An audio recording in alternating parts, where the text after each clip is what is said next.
Nagluluto nga pala ako ng tilapia na may kamyas. Iba, saka tanglad. Ayan. Lemongrass. Sarap. Gusto ko maraming sabaw. Kasi sa sabaw ang sarap niya.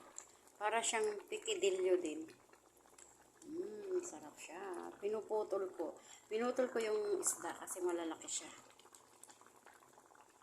May ano na yan. Luya, bawang, sibuyas, konting asukal.